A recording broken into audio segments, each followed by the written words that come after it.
Good afternoon, ladies and gentlemen, and welcome to this Sunday edition of baseball on the USPBL YouTube channel. Today, the Eastside Diamond Hoppers will battle against the Birmingham Bloomfield Beavers in this cross-conference matchup.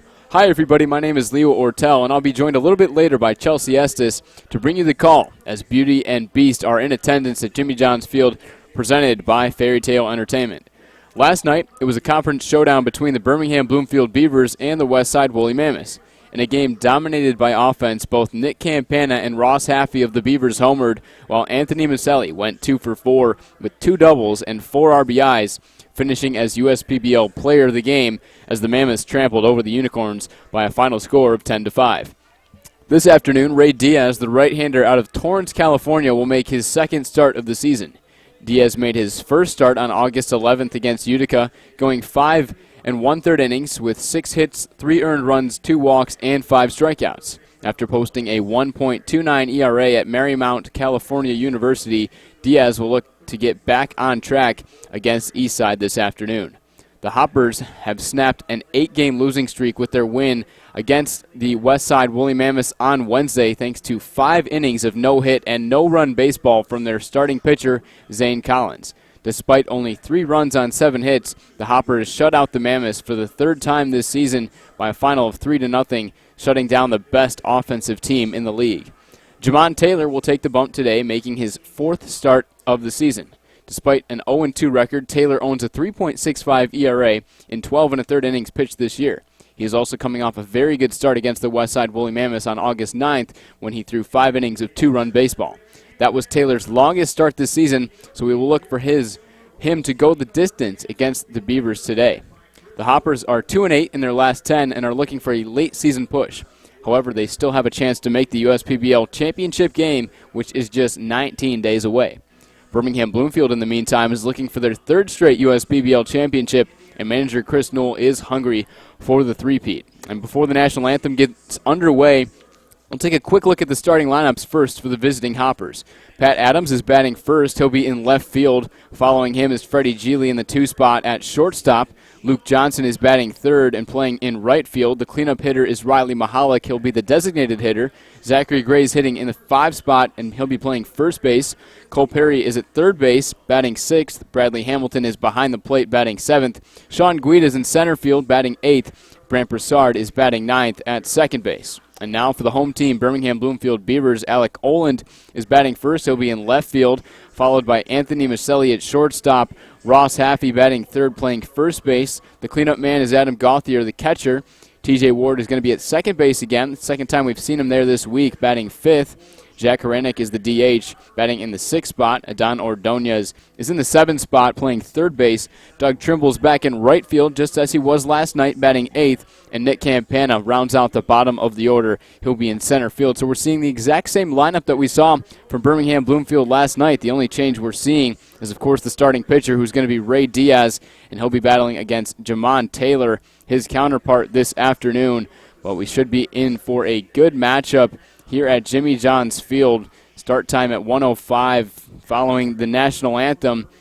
And the current temperature in Utica, Michigan at game time, 85 degrees with the wind blowing very strong out to center field. We could see some fireworks in this game, but only time will tell. But about to get underway with our national anthem. We'll take a break and be back shortly with baseball coming up on the USPBL YouTube channel.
And with the national anthem all said and done, that means it's time for baseball here in historic downtown Utica. Jimmy John's Field with the Birmingham Bloomfield Beavers taking on the Eastside Diamond Hoppers. The Hoppers coming in at 4th place in the league standings, the only team below 500 at 15-26.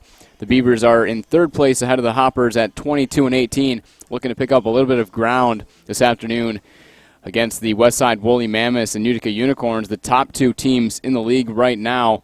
The Beavers, who had a big win last night against Westside, able to get that much closer to the top of the league standings. A very good game for them offensively as they had the 10 hits and only 3 men left on base in that 10-5 final. Eastside is actually also coming off a win. They snapped an 8-game losing streak against the Mammoths, shutting them out by a final of 3-0 on Wednesday.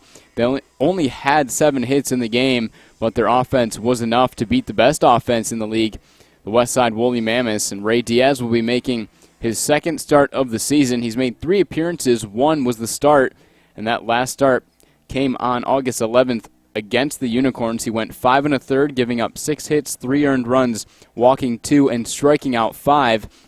Not too shabby of a debut for him on the mound. He's also made a few appearances in relief on the season. He's thrown 8 2/3 innings, giving up 10 hits, the 9 runs, 7 of them earned. He's walked 6 and struck out 12. Opponents are hitting a pretty high 270 against him, and his ERA comes in at 7.27, a mark that he would like to lower, but we'll see how he fares against an offense that has definitely struggled overall this season. The Hoppers with the worst team batting average coming in at 233 and the least amount of home runs in the league with 21, but today brings a new opportunity for Eastside, and they are shifting up their lineup a little bit compared to what we saw on Wednesday. Pat Adams, who's going to be standing in to lead off the game. We saw him in the 4 spot actually last game, and actually mainly in the 3 spot over recent weeks, but he's back in this 1 spot. He'll be followed by Geely and Johnson to begin this inning, but the first pitch about to get underway at Jimmy John's Field. Ray Diaz throws it in for strike 1, 88-mile-an-hour fastball hits the outside corner of the zone. So a good start for him. Second pitch to Adams, breaking ball inside, and appeal down to the infield umpire. Says that he did go around, so he's quickly down 0-2. That's Jim Mulick on the call down the first base line, our infield umpire. Mitch Wilson is behind the plate. We saw those 2 umpires in last night's game as well, so flip-flopping. 0-2 count here to Pat Adams. Diaz comes home with it. He misses outside. It's now 1-2. Diaz, of course, out of Torrance, California. He stands at 6'2", weighing 240 pounds, out of Marymount, California University. The 1-2 pitch, and the home plate umpire, Mitch Wilson, rings up Pat Adams. He goes down looking, dropped 3rd strike. Adam Gauthier completes the tag. It didn't matter anyway with Pat Adams heading back to the dugout, but out number 1 is the first strikeout of the outing for Ray Diaz.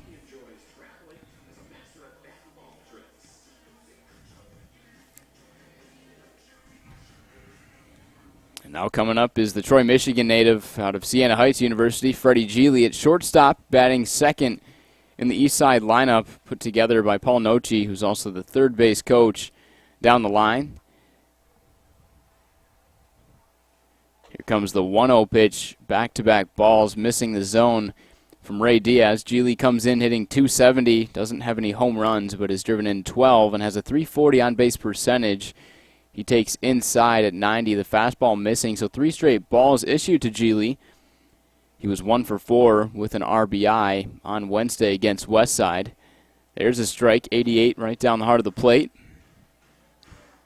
Von Joshua is the first base coach for the Eastside Diamond Hoppers. Here's the 3-1 pitch, grounded to the left side. It's Anthony Maselli picking it and throwing to first, and it gets away from Haffey, gets past him. Geely is going to motor over to second, standing up, and we'll wait for the official ruling on the play. It was a very tough play with Geely out of that left-handed batter's box with really good speed down the line. I'm not sure if it's going to be ruled a hit or an error, and it looks like it is going to be an error. My guess is that would be on the throw by Anthony Maselli. Hard to give the error on Haffey, who probably should have come up with the ball, but either way, an E6, it will go down as in the books with Geely reaching second base. Here comes Luke Johnson. He's currently tied for second in the league in home runs now with several other players, including Javon Shelby and Ross Haffey. He takes ball one, missing out. Johnson with 8 home runs this season. His batting average has definitely dipped over the past few weeks. He's only hitting .239. But he did have a walk-off home run last week. He takes right down the middle, a fastball. Johnson playing right field for Eastside. Pretty low on base percentage, too, at .293. But a man with a lot of power, and the wind is definitely favoring hitters this afternoon, blowing pretty much straight out to center field based on the flag that you can probably see on your screen. A very good breeze, kind of out to right center. Diaz has Johnson in a 2-1 spot. Johnson ahead in the count. Here comes the pitch. Swung on and missed. 89, and Johnson can't catch up to it. Evens the count at 2.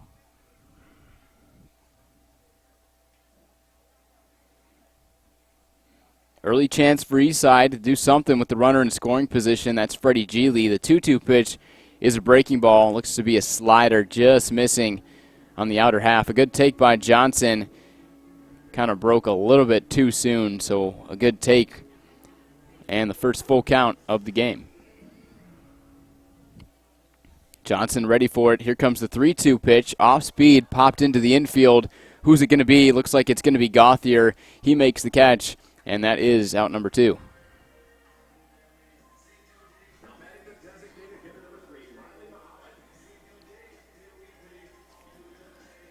So 2 down in the inning. Here comes the designated hitter for Eastside, Riley Mahalik.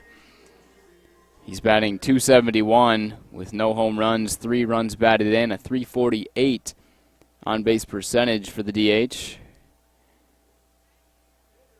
He's now played in 18 games, so kind of a low RBI total, but bumped up in the lineup in recent weeks. A better chance for him to drive in runs, and a good chance right now.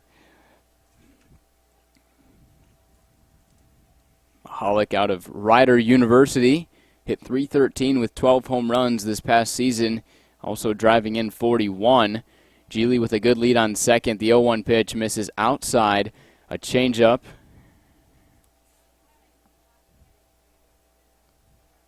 Wind has died down slightly, but still blowing out to center. Here's the 1-1 pitch. Looked to be another changeup, but just missing on the outer half.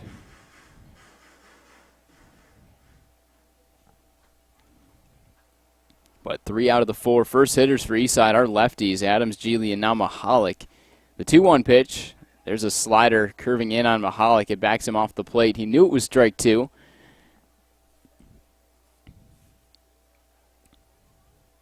Now leaning in is Diaz, looking for what would be strikeout number 2 if he can get it. The 2-2 pitch. Mahalik stays alive, fighting off a changeup again. So Diaz will have to give this another shot.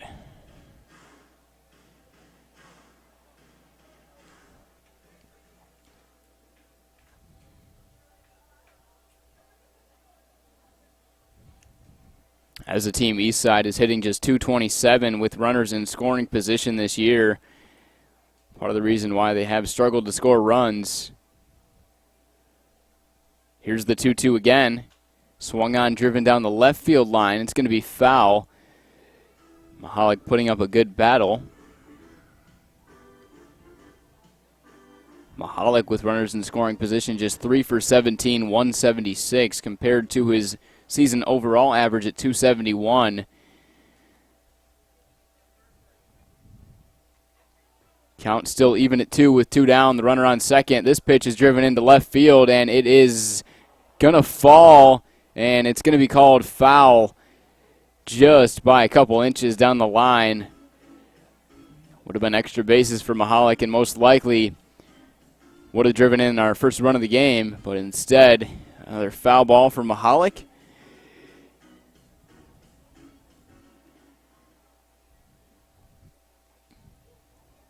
This would be a great opportunity for Eastside to take the 1-0 lead It would give them a pretty big advantage over a team that's been hot offensively over the last few games. We'll see what they can do. Diaz set again. Here comes the 2-2 pitch. Long pause. He now comes home with it way outside. And a good long at-bat. Mahalik has worked his way all the way into this full count, back-to-back full counts for the Diamond Hoppers.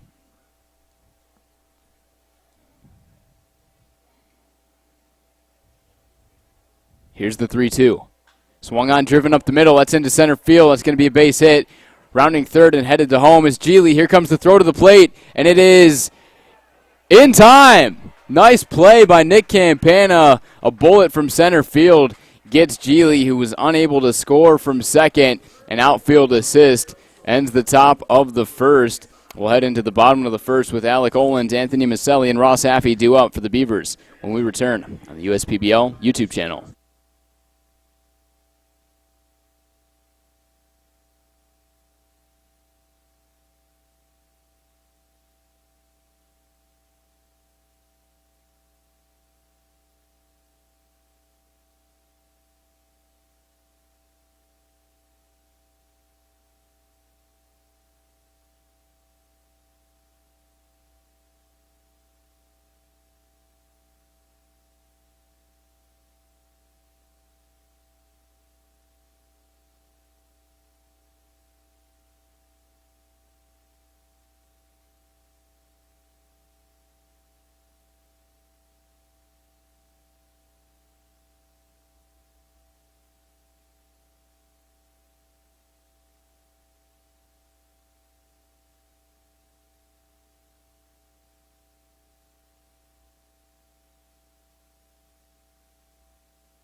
Half inning of play, 0-0 ball game with the Beavers coming up. Leo Ortel now being joined by Chelsea Estes. Good to have you on again, Chelsea. I am so glad to be back here on this Sunday Funday with you. We only have a few games left before you leave me and go back to school. That's right. Not much time left for me this season, but only 19 days away from the championship Sunday. Pretty unbelievable that the season is winding down.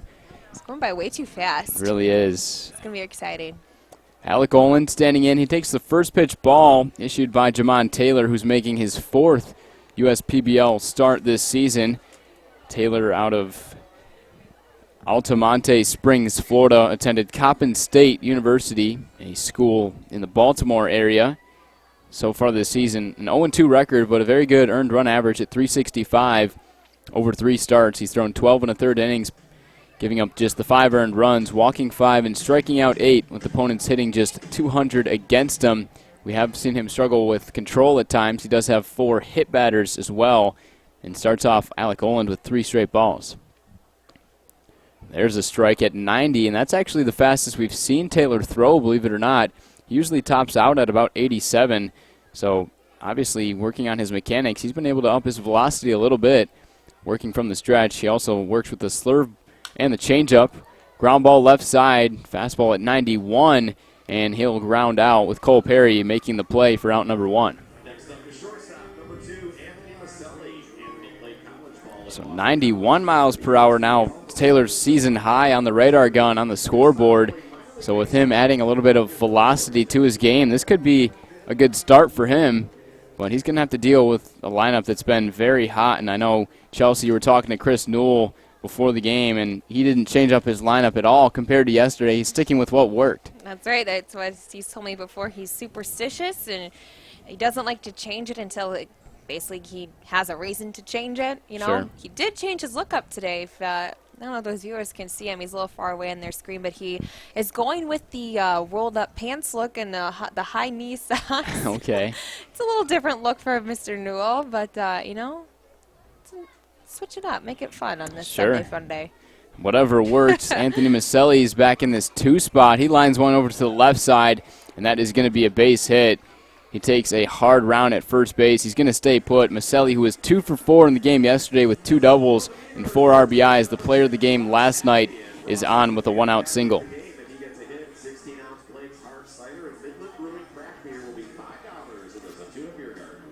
Here comes the beer batter of the game, Ross Haffey.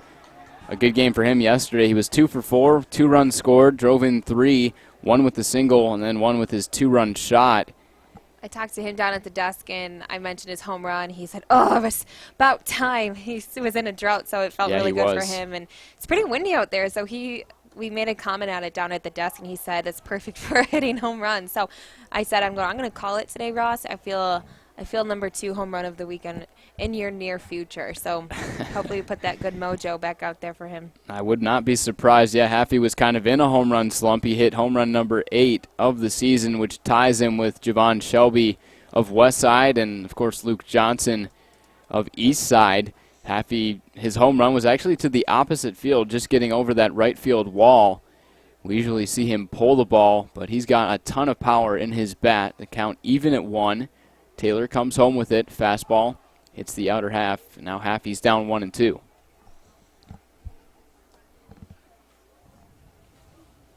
That wind pretty much blowing out straight to right center still. Good news for power hitters, bad news for pitchers in this game. We saw a game earlier in the week, and the hitters were definitely able to take advantage of the wind. The pitch misses. There's the throw down to second with Maselli taking off, and it's not in time. Brent Broussard could not squeeze onto it at second base, and Maselli is still perfect on the base path this season. That is stolen base number 10 for him. Puts him at second in the league. We'll take a quick look at the defensive alignment for Eastside. Pat Adams is in left. Sean Guida's in center field. Luke Johnson's in right field. From left to right across the infield, it's Cole Perry, Freddie Geely, Brent Broussard, and Zach Gray, with Bradley Hamilton doing the catching duties for Jamon Taylor. With a 2-2 count against Haffey, he misses high. So 3-2 for the Beavers' first baseman. Good chance for them to score. The Eastside Diamond Hoppers with the runner on second failed to score last inning. The Beavers would like to get that lead early on, which is one of the reasons why they were able to be so dominant yesterday. They took the early lead in the first inning and really didn't look back after that. That's right, they did. But you know what? Those Hoppers, as you said earlier in your pregame show, they shut out the Mammoths. That's right. That makes a statement for the underdogs of the league right now. So we can't discount them just yet. They're out there hungry too. But it's almost like whoever strikes early. Oh yeah. They always say whoever strikes early. That's kind of the maybe they set the tone of the game. But you never know.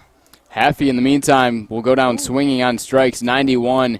He goes after it with Taylor getting strikeout number 1. But, yeah, you're definitely right. The team that scores first, based on the stats, has a higher chance of winning the game. And that's what we've seen pretty much all season here in the USPBL, a league that we know is kind of dominated by pitching, with most pitchers, or I should say most players in this league that are able to move on to affiliated baseball are pitchers. And good pitching thus far for Taylor. He gets strikeout number 1, trying to work out of a jam. Here comes Adam Gauthier, the man who is third in the league in RBIs average and on base percentage. He's got a .312 average, 30 RBIs, and a .438 on base percentage. Gauthier was 2 for 4 with an RBI last night. 1-0 count to him. Here's the pitch. Inside, he goes with the changeup, and it misses. It's now 2-0.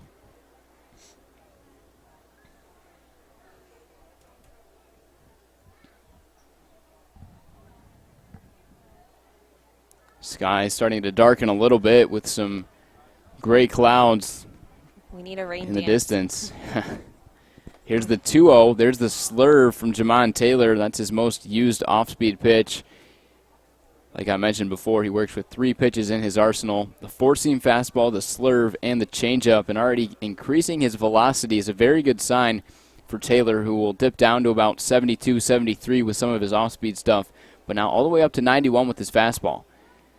Goes back to the changeup that time, missing outside, and now a very good hitter's count for Gauthier. A very good opportunity for him to drive in the first run of this game. Fortunately, I just saw the grounds crew pull a tarp over in the bullpen. Yeah, just getting prepared in case the rain comes. In case. Here's the 3-1 pitch, swung on and missed, 91, and Gauthier can't catch up to it. Bradley Hamilton behind the plate thought about throwing down to second to try to nab Maselli, but thought better of it.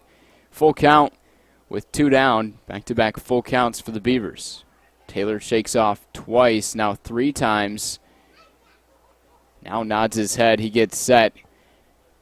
Ready for the 3-2, the kick, the push. He deals, and there is strikeout number 2. Gauthier can't catch up to the fastball. That's a great start for Jamon Taylor. 2 strikeouts in the first frame, and we're scoreless after 1. We'll be right back on the USPBL YouTube channel.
We are scoreless through 1 inning of play at Jimmy John's Field. Leo Ortel alongside Chelsea Estes on this Sunday fun day with Beauty and Beast in attendance, courtesy of Fairy Tale Entertainment.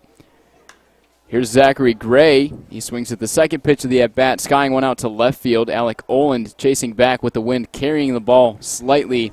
That is out number 1. The Hoppers failed to score in the first inning with the runner on second with just the 1 out, so they'll look for a better inning, but they are unable to get their leadoff man on for the second inning in a row.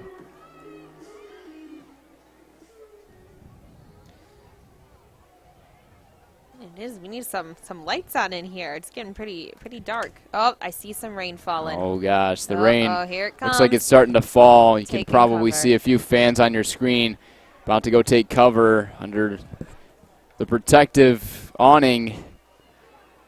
But here's Cole Perry. He takes a couple of balls in a row. This is Perry's second game in the USPBL. He made his debut on Wednesday, going 1 for 4 with the run, and now the rain is starting to fall. Pretty tough. Yeah. You might be able to see it now on your screen. Decent amount of rain, and play is going to be stopped officially here in the top of the second inning with 1 out. It's going to be a 3-0 count against Cole Perry when play resumes. But right now, we're going to take a break as the tarp will most likely be put on the field at Jimmy John's Field. We'll be back as soon as we can on the USPBL YouTube channel. Be sure to keep updated in the comment section. We'll be posting when we are supposed to resume play, but hopefully for our sake here, the rain is able to hold off. But like I said, look out in that comment section. We'll be posting updates as soon as we get them. But for now, we'll take a break and be back as soon as possible on the USPBL YouTube channel.